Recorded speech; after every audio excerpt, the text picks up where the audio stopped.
Meskipun Jeffy kecewa di dalam hatinya, dia masih berpura-pura tertekan dan menepuk punggungnya dengan lembut, dan berkata dengan emosi, "Ayu, sebaiknya kamu dan ibu baik-baik saja."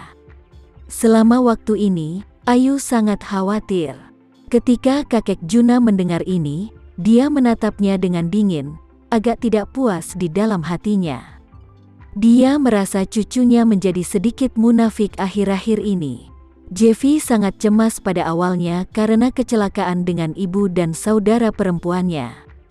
Dia bahkan bertengkar dengan kakeknya dan berkendara ke Jakarta sendirian dalam semalam. Namun, belakangan ini, Junaa merasa Jeffy sepertinya kurang memperhatikan urusan ibu dan adiknya. Meski pernah berada di Jakarta, ia jarang terjun langsung untuk mencari keberadaan keduanya. Dia sibuk melakukan pengaturan konser setiap hari.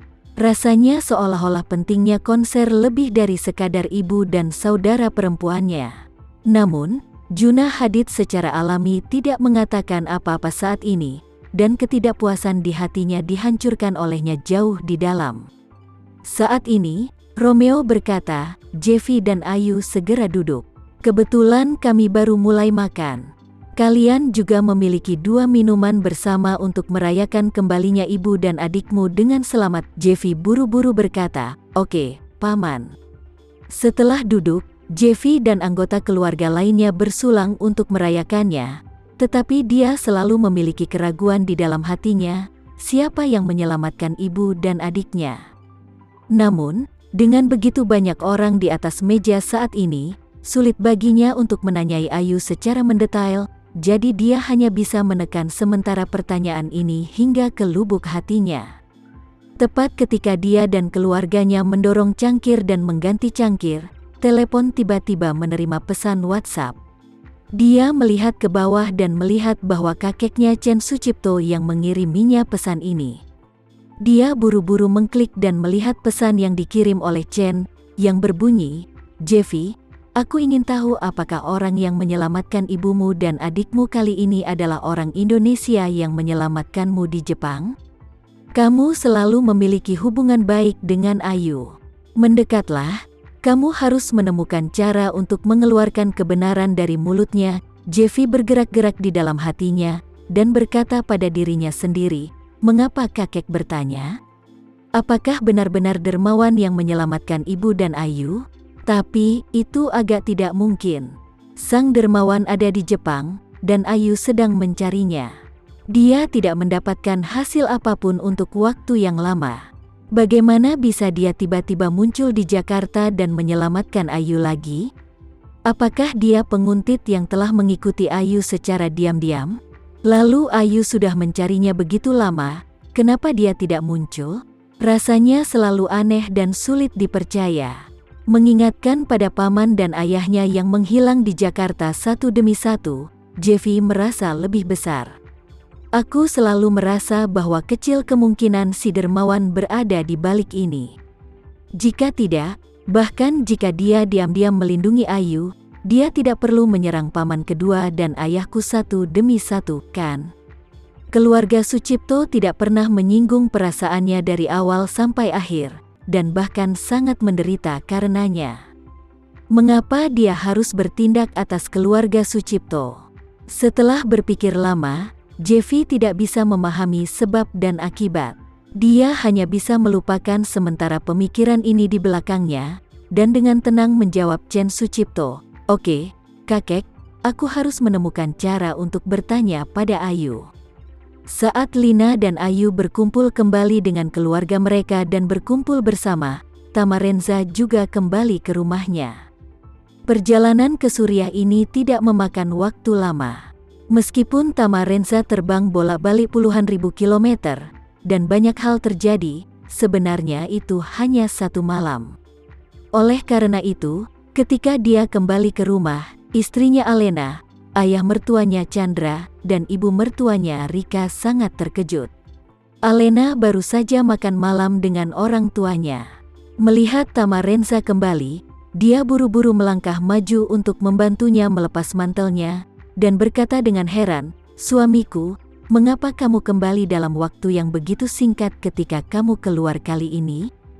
Tamarenza tersenyum dan berkata, kali ini masalahnya relatif sederhana, aku langsung kembali setelah menangani semuanya. Alena buru-buru bertanya, lalu apakah kamu sudah makan malam?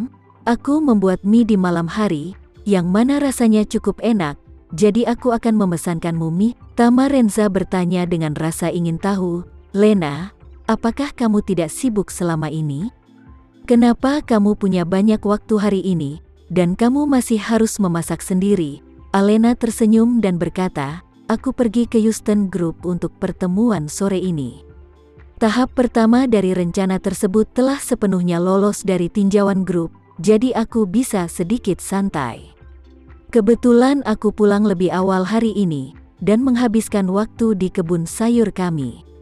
Lumut bawang putih tumbuh cukup baik, jadi saya memetik sedikit dan memasak ayam goreng kecambah bawang putih, dan mie yang didiasinkan. Saat dia berkata, dia buru-buru mengambil tangan Tama ke meja makan, dan berbicara sambil berjalan, ini adalah waktu yang singkat bagimu untuk bolak-balik. Pasti sangat sulit bepergian terlalu banyak dalam waktu singkat. Aku akan memasak mie untukmu.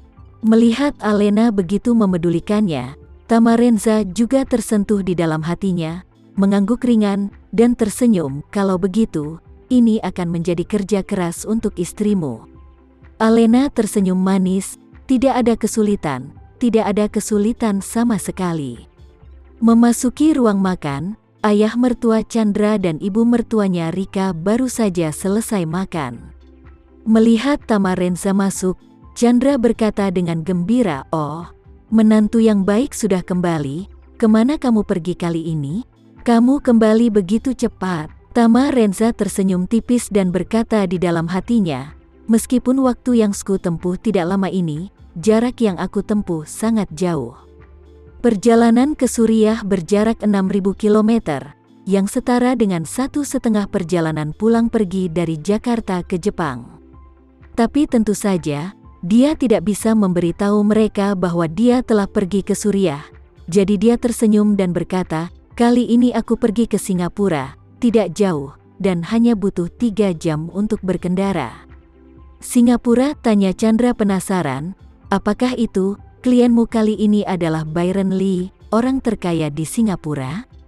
Tamarenza meminjam keledai dari Po dan berkata sambil tersenyum, tebakan ayah benar-benar akurat. Chandra terkekeh, otak orang tua tidak tertutup. Rika mengerutkan bibirnya ke samping, hanya pikiranmu, apa yang tidak bisa kamu lakukan, apa yang tidak cukup untuk dimakan, dan kamu masih memiliki harga diri? Chandra tidak sabar, dan berseru, Rika, aku tidak bertanya padamu sekarang, apa yang kamu lakukan dengan ini? Rika berkata dengan jijik, mengapa?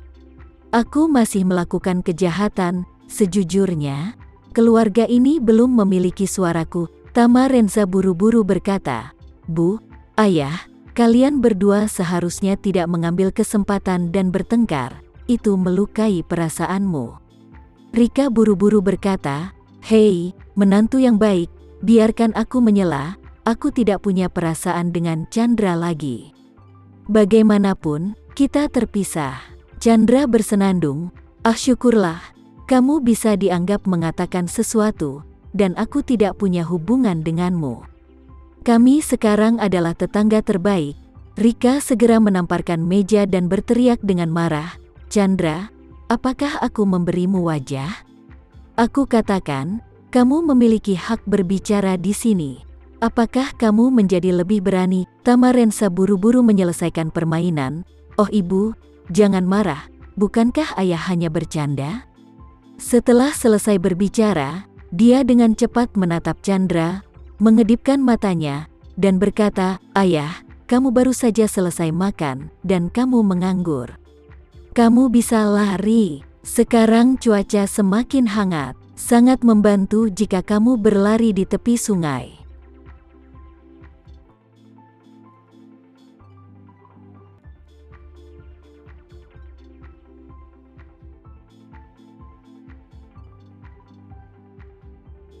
Sekian dulu ya video kali ini, kita lanjutkan lagi videonya di lain waktu. Oh iya, bagaimana menurut kalian? Semoga bisa sedikit menghibur kalian semua. Untuk teman-teman yang baru nonton, jangan lupa subscribe ya, hehehe. Dan kalau teman-teman ada yang ingin gabung langganan, bisa langsung gabung saja untuk dapat fitur yang menarik dan sedikit membantu Mimin. Terima kasih banyak sudah menonton, sampai jumpa lagi, bye bye bye.